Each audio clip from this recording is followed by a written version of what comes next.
চলতে ফিরতে দুইটি আমল করুন, রিজিকের ভান্ডার খুলে যাবে। বিপদ আপদ থেকে আল্লাহ হেফাজত করবেন, অসুস্থতা থেকে আল্লাহ হেফাজত করবেন, অভাব থেকে আল্লাহ হেফাজত করবেন, সকল ধরনের অসুস্থতা এবং বিপদ থেকে, বালা মুসিবত থেকে আল্লাহ নিজে আপনাকে হেফাজত করবেন। দুইটি আমলের কথা, যে দুইটি আমল করে আমি নিজে উপকৃত হয়েছি এবং যারা করেছে তারা অনেকটা ফায়দা পেয়েছে।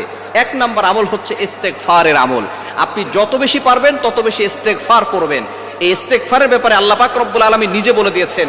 ইস্তেগফারের ফজিলত অনেক বেশি, আল্লাহ নিজে বলছেন 29 নম্বর পারার 11 নম্বর পৃষ্ঠার 8, 9, 10 নম্বর লাইন সূরা নূহের 10, 11, 12 নম্বর আয়াতগুলোতে রব্বুল আলামিন বলেন, ফাকুলতুস্তাগফিরু রাব্বাকুম ইন্নাহু কানা গফফারা ইউরসিলিস সামাআ আলাইকুম মিদরারা ওয়া ইউমদিদকুম বিআমওয়ালিন ওয়া বানিন ওয়া ইয়াজআল লাকুম জান্নাতিন ওয়া ইয়াজআল লাকুম আনহারা। আল্লাহ পাক রব্বুল আলামিন ইস্তেগফারের অনেক ফজিলত জানিয়ে দিয়েছেন। ইস্তেগফার যারা করবে, এক নাম্বার পুরস্কার ইন্নাহু কানা গফফারা, আল্লাহ তাদেরকে ক্ষমা করে দিবেন। দ্বিতীয় নাম্বার ওয়া ইউমদিদকুম বিআমওয়ালিন ওয়া বানিন ওয়া ইয়াজআল লাকুম জান্নাত, আল্লাহ পাক রব্বুল আলামিন সম্পদের ব্যবস্থা করবেন। 3 নাম্বার আল্লাহ পাক রব্বুল আলামিন সন্তানের ব্যবস্থা করবেন। দুর্ভিক্ষ থাকলে আল্লাহ তাআলা দুর্ভিক্ষর মাধ্যমে দুর্ভিক্ষ দূর করার জন্য বৃষ্টির ব্যবস্থা করবেন। জান্নাত দিবেন, জাহান্নাম থেকে মুক্তি দিবেন। সুতরাং ইস্তেগফার পড়ার দরকার আছে না নাই? ইস্তেগফার অনেক ফজিলত নবীজি সাল্লাল্লাহু আলাইহি ওয়াসাল্লাম নিজে জানিয়ে দিয়েছেন, মান লাজিমাল ইস্তিগফার জাআলাল্লাহু লাহু মিন কুল্লি যিকিন মাখরাজা।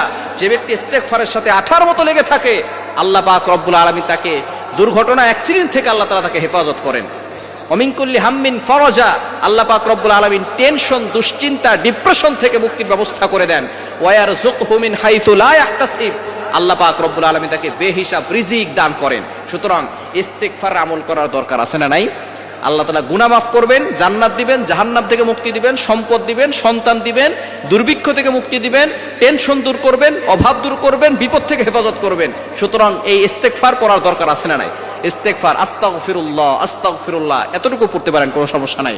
তবে এটা বেশি বেশি পড়বেন, আস্তাগফিরুল্লাহ রাব্বি মিন কুল্লি যামবি ওয়া আতুবু ইলাইহি লা হাওলা ওয়ালা কুওয়াতা ইল্লা বিল্লাহিল আলিয়্যিল আযীম, এটা পড়তে পারেন।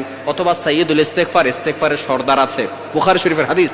শাদ্দাদ ইবনে আউস রাদিয়াল্লাহু তাআলা থেকে বর্ণিত, তিনি বলেন, যে ব্যক্তি সকালে একবার ইস্তেগফার পড়বে, সাইয়্যিদুল ইস্তেগফার, আল্লাহ পাক রব্বুল আলামিন ওই ব্যক্তি ওই দিনে যদি মারা যায় তাহলে সাথে সাথে তার জান্নাতের ব্যবস্থা করবে। যদি রাতে একবার পড়ে আর রাতে মারা যায়, আল্লাহ পাক রব্বুল আলামিন তার কবরখানা